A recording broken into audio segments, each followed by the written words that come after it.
of Bhagavad Gita. Good morning, everyone, and thank you so much, Bhagavad Gita, that now I have chance in my life to listen the Bhagavad Gita. Let's start.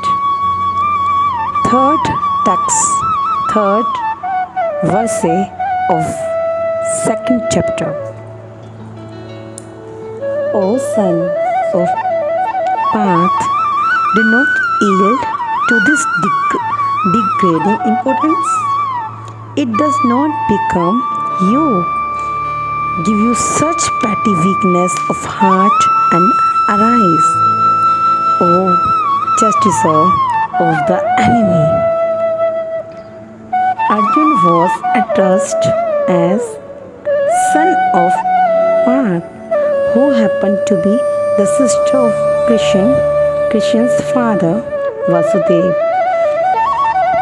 Therefore, Arjun had a blood relationship with Krishna. If the son of Kshatriya declines to fight, he is Kshatriya is name only. And if the son of a Brahman acts impiously, he is Brahma in name only. Such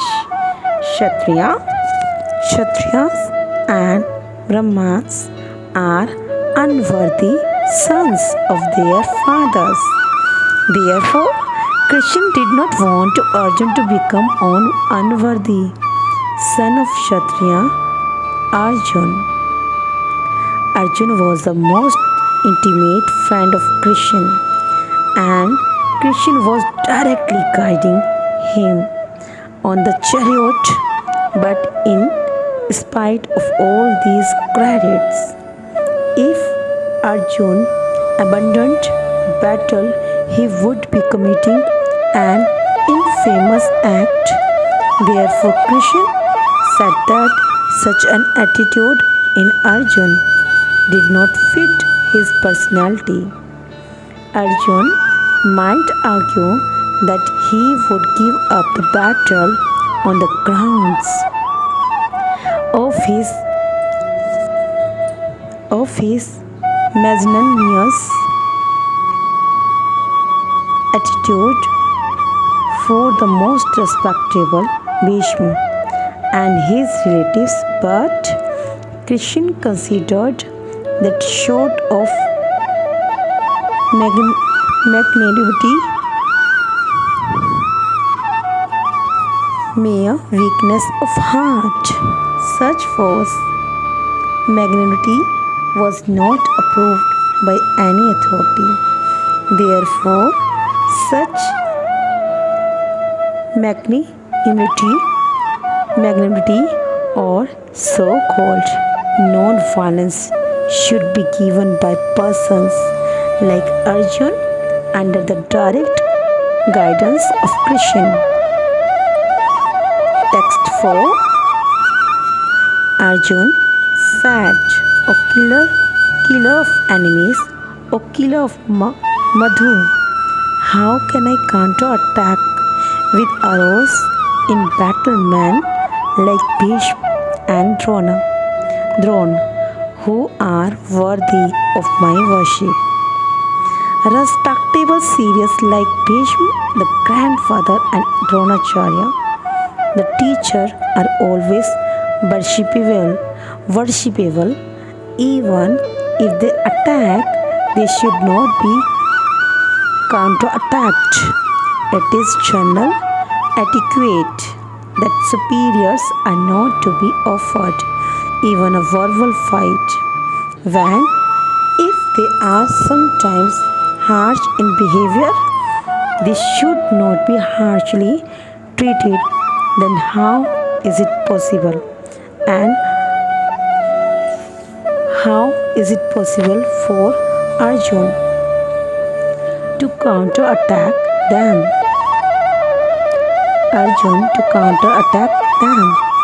Would Krishna ever attack his own grandfather Ugrasen or his teacher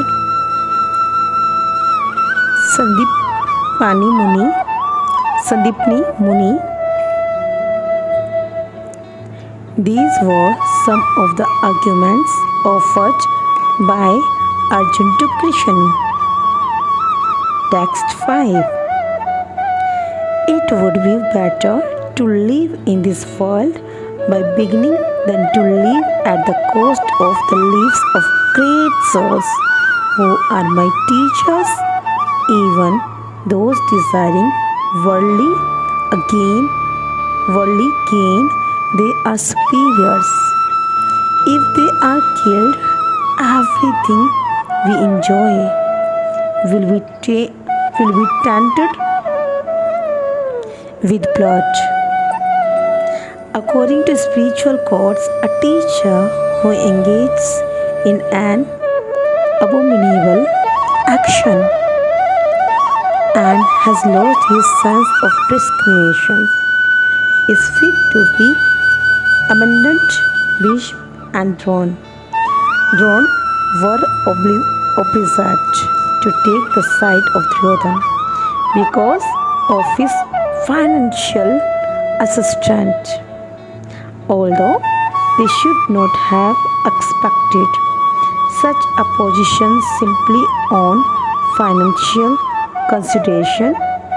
Under the circumstances, they have lost the respectability of teachers. But Arjun thinks that nevertheless they remain his superiors and therefore to enjoy material profits after killing them would mean to enjoy spoils tainted with blood. 6. Tax of 6. Now, do we know which is better? Conquering them or being conquered by them? If we kill the son of Dhritarashtra, we should not care to live. Yet, they are now standing before us on the battlefield. Arjun did not know whether he should fight and risk unnecessary violence, although fighting is a duty of the Kshatriya, or whether he should refrain and live by begging. If he did not conquer the enemy, begging would be his only means of subsistence, nor was there certainty of victory, because either side might emerge victorious. Even if victory awaited them and their cause was justified, still, if the sons of Dhritarashtra died in battle, it would be very difficult to live in their absence. Under the circumstances, that would be another kind of defeat for them. All these considerations by Arjun definitely proved that not only was he a great devotee of the Lord, but he was also highly enlightened and had complete control over his mind and senses. His desire to live by begging, although he was born in the royal household, is another sign of detachment. He was truly virtuous, as these qualities combined with his faith in the world of instruction of Sri Krishna, his spiritual master, indicate it is concluded that Arjun was quite fit for liberation unless the sons are controlled. There is no chance of elevation of the platform of knowledge and without knowledge and devotion, there is no chance of liberation. Arjun was competent in all these attributes over and above his enormous attributes in his material relationships. Text is 7. Now I am confused about my duty and have lost of composure because of miserly weakness. In this condition, I am asking you to tell me for certain what is best for me. Now I am your disciple and a soul surrendered unto you. Please instruct me. By nature's own way, the complete system of material activities is a source of perplexity for everyone. In the every step, there is perplexity, and therefore it behoves one to approach a bona fide spiritual master who can give one proper guidance for executing the purpose of life. All Vedic literatures advise us to approach a bona fide spiritual master to get free from the perplexities of life which happen without our desire. They are like a forest fire that somehow blazes without being set by anyone. Similarly, the world situation is such that perplexities of life automatically appear without our wanting such confusion. No one wants fire, and yet it takes place and we become perplexed.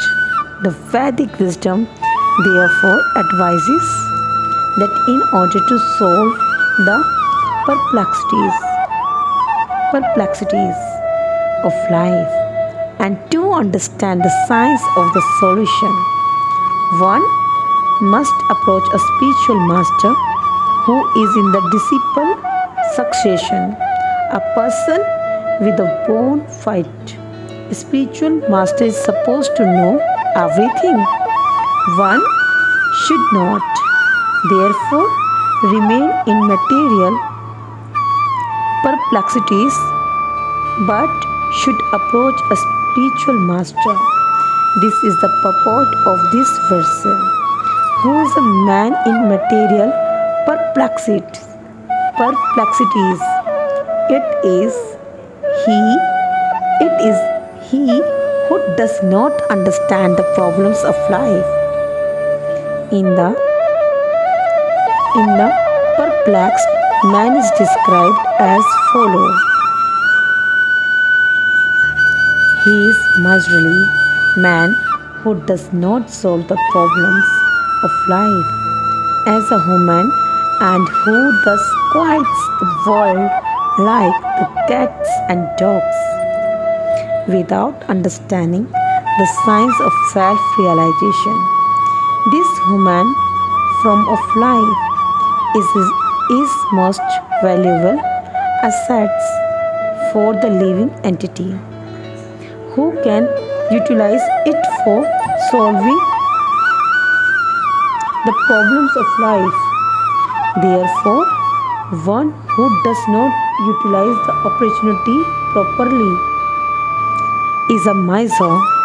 On the other hand, there is a Brahma, or he who is intelligent enough to utilize this body to solve all the problems of life. The Kripans, the miserly persons waste their time in being overly affectionate for family, society, country, etc. In the material conception of life, one is often attached to family life, namely wife, children, and other members on the basis of skin disease. The miser thinks that he is able to protect his family members from death, or the miser thinks that his family or society can save him from the worst of death. Such family attachment can be found even the lower animals who take care of children also. Being intelligent, Arjun could understand that his affection for family members and his wish to protect them from death were the cause of his perplexities. Although he could understand that his duty to fight was awaiting him, still, on account of miserly weakness, he could not discharge the duties. He is therefore asking Lord Krishna, the Supreme Spiritual Master, to make a definite solution. He offers himself to Krishna as a disciple. He wants to stop friendly talks. Talks between the master and the disciple are serious, and now Arjun wants to talk very seriously before the recognized spiritual master. Krishna is therefore the original spiritual master of the science of Bhagavad Gita, and Arjun is the first disciple for understanding the Gita. How Arjun understands the Bhagavad Gita is started in the Gita itself.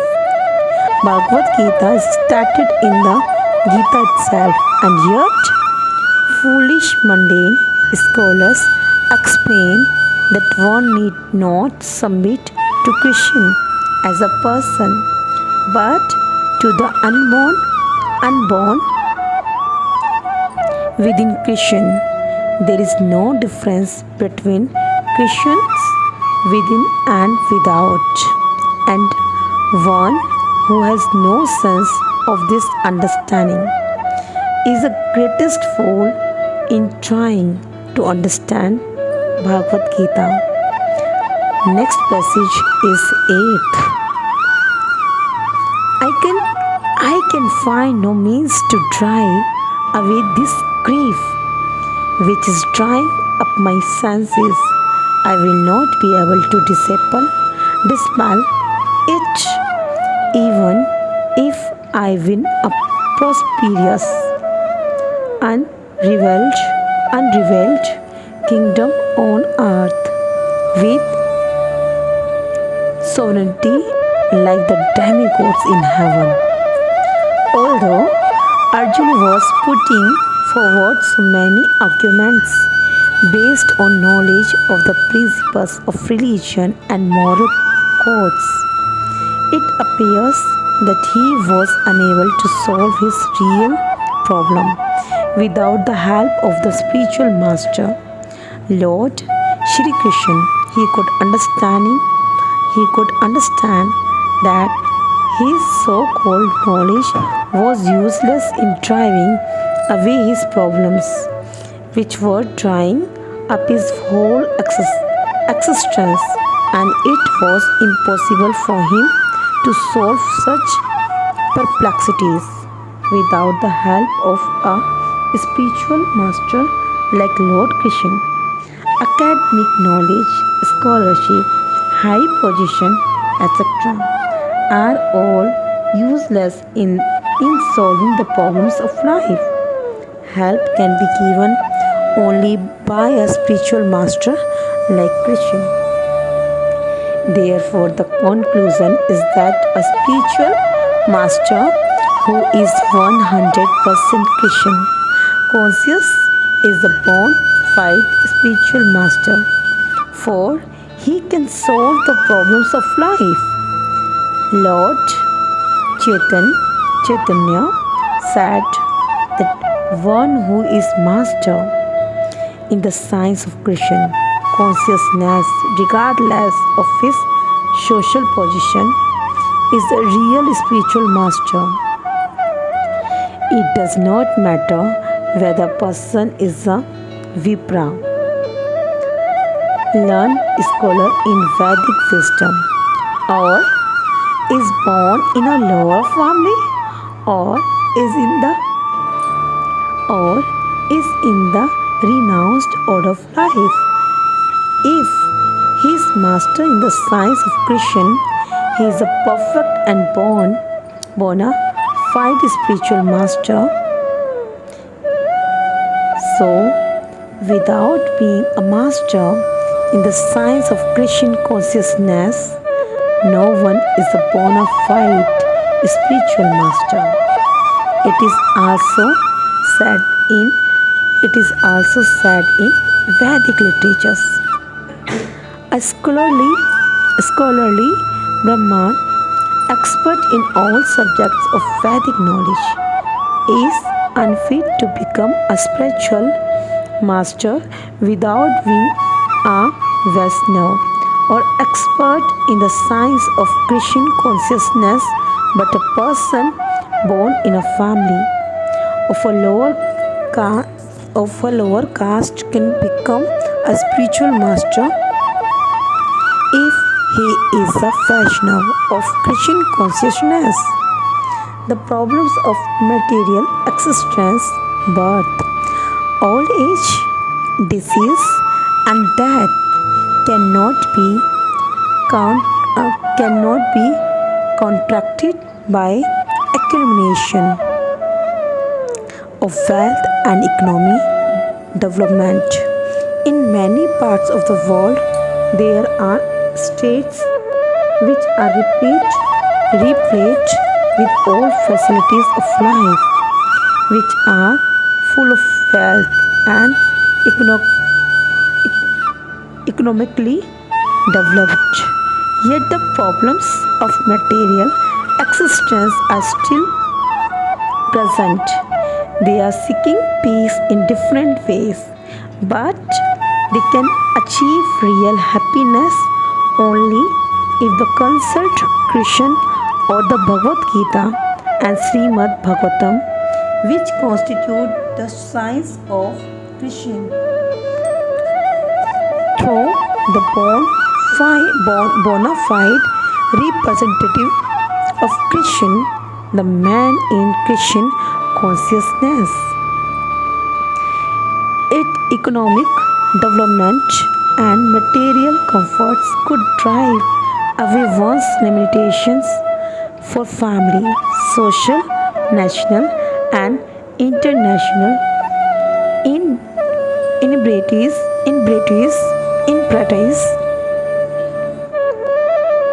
Then Arjun would not have said that even an unrevealed kingdom on earth or supremacy like that of the demigods in the heavenly planets would be unable to drive away his lamentations. He sought, therefore, refuge in Krishna consciousness, and that is the right path for peace and harmony. Economy, development, or supremacy over the world can be finished at any moment by the catalysts of material nature. Even elevation into a higher planetary situation, as man or now seeking on the moon planet, can also be finished at outstock. The Bhagavad Gita confirms this Krishna. When the results of pious activities are finished, one falls down again from the peak of happiness to the lowest status of life. Many politicians of the world have fallen down in that way. Such downfalls only constitute more causes for lamentation. Therefore, if we want to curb lamentation for good, then we have to take shelter of Krishna, as Arjun is seeking to do. So, Arjun asked Krishna to solve his problem. Definitely, and that is the way of Krishna consciousness. Text is 9, verses started. Sanjay said, having spoken thus, Arjun, Chatisa of enemies, told Krishna, going, I shall not fight, and fell silent. Dhritarashtra must have been very glad to understand that Arjun was not going to fight and was instead leaving the battlefield for the begging profession. But Sanjay disappointed him again in relating that Arjun was competent to kill his enemies. Although Arjun was for the time being overwhelmed with false grief due to family affection, he surrendered unto Krishna, the supreme spiritual master, as a disciple. This indicates that he would soon be free from the false limitation resulting from family affection and would be enlightened with perfect knowledge of self-realization or Krishna consciousness and would then surely fight. Thus, Dhritarashtra's joy would be frustrated, since Arjun would be enlightened by Krishna and would fight to the end. Next verse says, O descendant of Bharat, at the time of Krishna smiling in the midst of both the armies, spoke the following words to the grief-stricken Arjun. The talk was going on between intimate friends, namely the Rishikesh and the Godaksa. As friends, Godaks means sleep. As friends, both of them were on the same level, but one of them voluntarily became a student of the other. Krishna was smiling because a friend had chosen to become a disciple as Lord of all. He is always in the superior position as the master of everyone, and yet the Lord agrees to be a friend, a son, or a lover for a devotee who wants him in such a role. But when he was accepted as the master, he at once assumed the role and talked with the disciple like the master, with gravity as it is required. It appears that the talk between the master and the disciple was openly exchanged in the persons of both armies, so that all were benefited. So the talks of Bhagavad Gita are not for any particular person, society or community, but they are for all, and friends or enemies are equally entitled to hear them. Verse 11.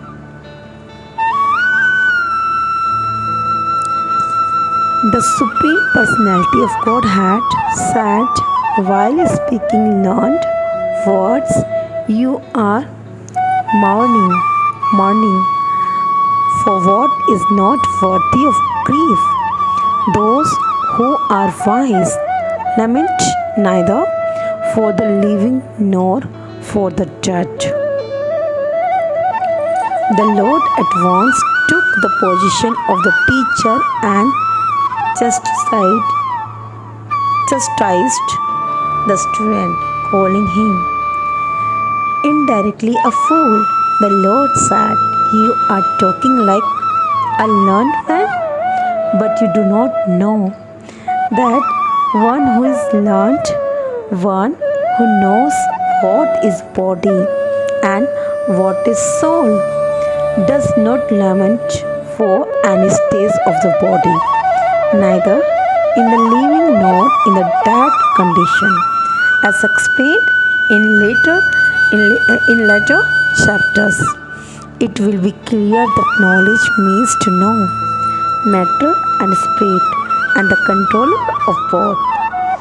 Arjun argued that religious principles should be given more importance than politics or sociology, but he did not know that knowledge of matter, soul and the supreme is even more important than religious formularies, and because he was lacking in that knowledge, he should not have posed himself as a very learned man.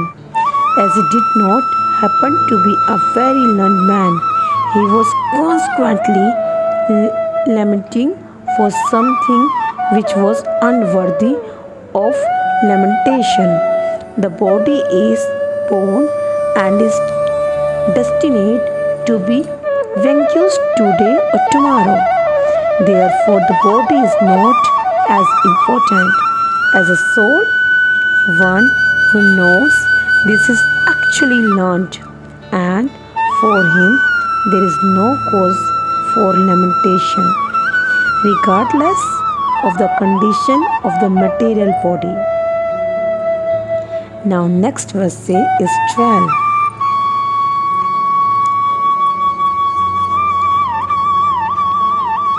Never was there a time when I did not exist, nor you, nor all these things, nor in the future shall any of us cease to be. In the Veds, in the Katha Upanishad, as well as in the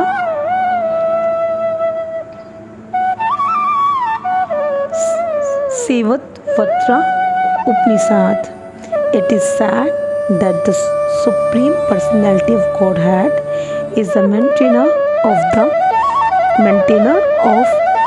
innumerable living entities in terms of their different situation according to individual work and reaction of work. That Supreme Personality of Godhead is also by his plenary portions alive in the heart of every living entity. Only saintly persons who can see within and without the same Supreme Lord can actually attain to perfect and eternal peace. The same Vedic truth given to Arjuna is given to all persons in the world who pose themselves as very learned but factually have but a poor fund of knowledge. The Lord says clearly that He Himself, Arjuna said, and all the kings who are assembled on the battlefield are eternally individual beings, and that the Lord is eternally the maintainer of the individual living entities, both in their conditioned and in their liberated situations. The Supreme Personality of Godhead is the supreme individual person, and Arjun, the Lord's eternal associate, and all the kings assembled. There are individual eternal persons. It is not that they did not exist as individuals in the past, and it is not that they will not remain eternal persons. Their individuality exists in the past, and their individuality will continue in the future without interruption. Therefore, there is no cause of lamentation for anyone.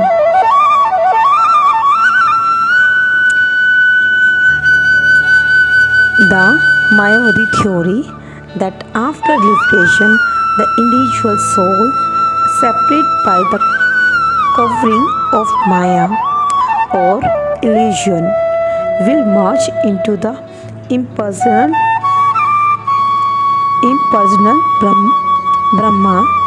Brahman and lose its individual existence, is not supported herein by Lord Krishna.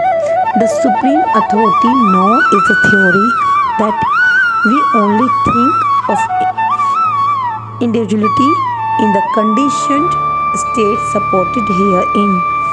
Krishna clearly says herein that in the condition stated supported herein, Krishna clearly says herein that in the future also individuality of the Lord and others, as it is confirmed in the Upanishads, will continue eternally. This statement of Krishna's authoritative because Krishna cannot be subject to illusion of individuality were not a fact, then Krishna would not have stressed it so much. Even for the future, the Mayavadi may argue that the individuality is spoken of by Krishna is not spiritual but material. Even accepting the argument that the individuality is material, then how can one distinguish Krishna's individuality? Krishna affirms his individuality in the past and confirms his individuality in the future also. He has confirmed his individuality in many ways, and impersonal Brahman has been declared to be subordinate to him. Krishna has maintained spiritual individuality all along. If he is accepted as an ordinary conditioned soul in individual consciousness, then his Bhagavad Gita has no value as authoritative scripture. A common man with all the four defects of human frailty is unable to teach that which is worth hearing. The Gita is above such literature. No mundane book compares with the Bhagavad Gita, and one accepts Krishna as an ordinary man, the Gita loses all importance. The Mayavadi argues that the plurality mentioned in this verse is conventional, and that is refers to the body, but previous to this Verse say such a bodily consumption is already condemned after condemning the bodily conception of the living entities. How was it possible for Krishna to place a conventional proposition on the body again? Therefore, individuality is maintained on spiritual grounds and is thus confirmed by great acharyas like Sri Ramanujana and others. It is clearly mentioned in many places in the Gita that this spiritual individuality is understood by those who are devotees of the Lord, those who are envious of Krishna as a supreme personality of Godhead, have no bona fide access to the great literature. The no devotee approach to the teachings of the Gita is something like that of a bee licking on a bottle of honey. One cannot have a taste of honey unless one opens the bottle. Similarly, the mysterium of the Bhagavad Gita can be understood only devotees, and no one else can taste it, as it is started in the 4th chapter of the book.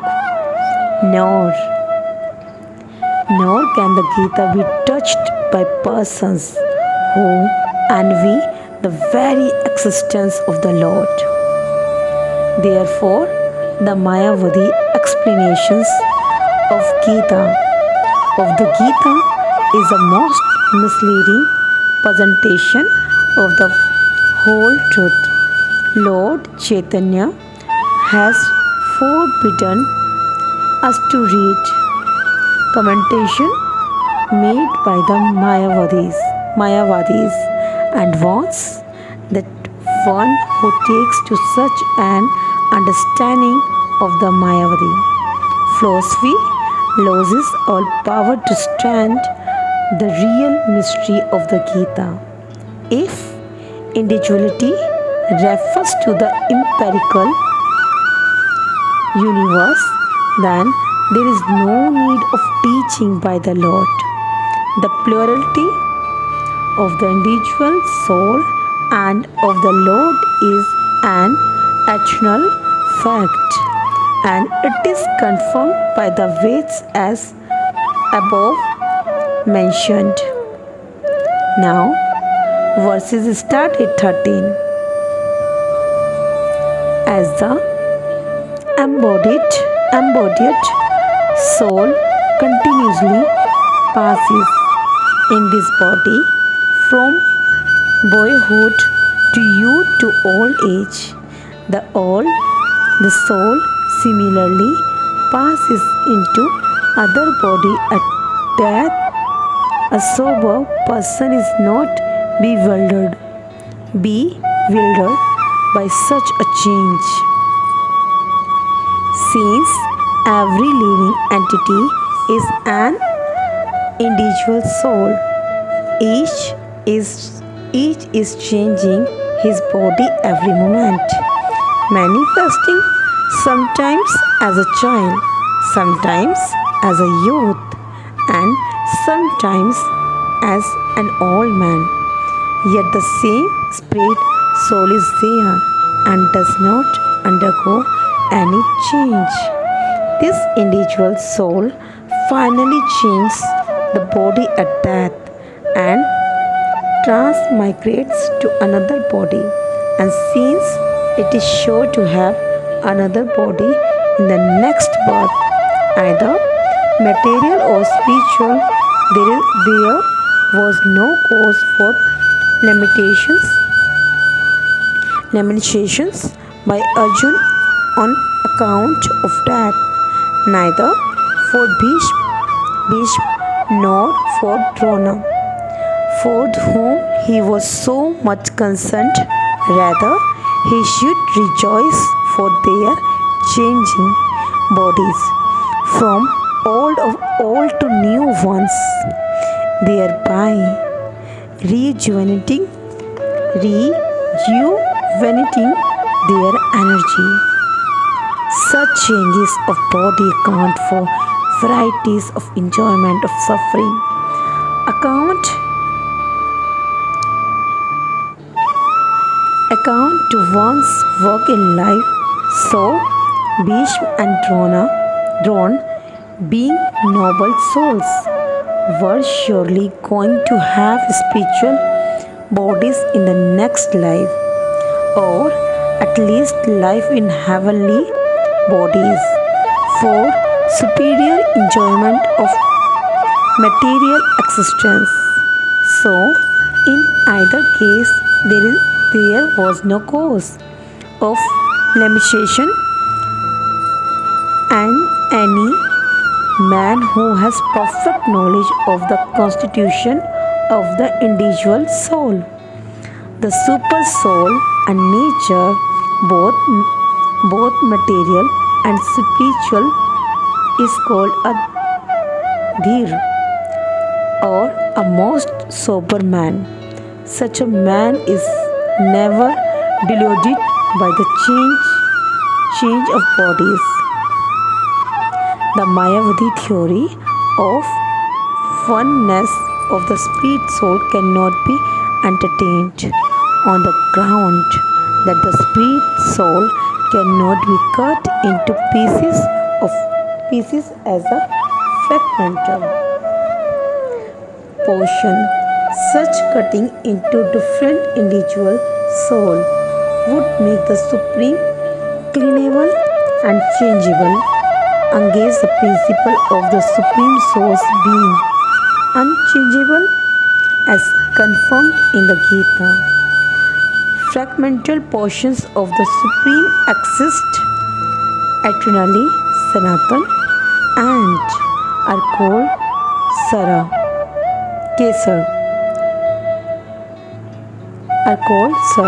Sara. That is, they have a tendency to fall down into material nature. These fragmental portions are eternally so, and even after liberation, the individual soul remains the same fragmental, but once liberated, he lives an eternal life in bliss and knowledge with the personality of Godhead. The theory of reflection can be applied to the super soul, who is present in each and every individual body and is known as the Paramatma. He is different from the individual living entity. When the sky is reflected in water, the reflections represent both the sun and the moon and the stars also. The stars can be compared to the living entities and the sun or the moon to the Supreme Lord. The individual fragmental spirit soul is represented by Arjun, and the Supreme Soul is the personality of the Godhead, Shri Krishna. They are not on the same level, as it will be apparent in the beginning of the 4th chapter. If Arjun is on the same level with Krishna and Krishna is not superior to Arjun, then their relationship of instructor and instructed becomes meaningless. If both of them are deluded by the illusory energy Maya, then there is no need of one being the instructor and the other the instructed. Such instructions would be useless because in the clutches of Maya, no, no one can be an authoritative instructor. Under the circumstances, it is admitted the Lord Krishna is the Supreme Lord, superior in position to the living entity. Arjun, who is a grateful soul deluded by Maya. Thank you so much to giving me royal opportunity while the Bhagavad experience. I really feeling glad that I'm just listening Bhagavatam Gita. Now I can say why people also listen Bhagavad Gita. Just because of that, really very great experience as well as great feeling, exalted emotions. I hope my viewers and my everyone, friends, please just listen and share it to everyone. It is really very useful for everyone, not only for me, for everyone. It is really very good for everything, every environment, positive vibes. You feel automatically trust on yourself. Thank you. I hope you will share, you will subscribe and like. Thank you.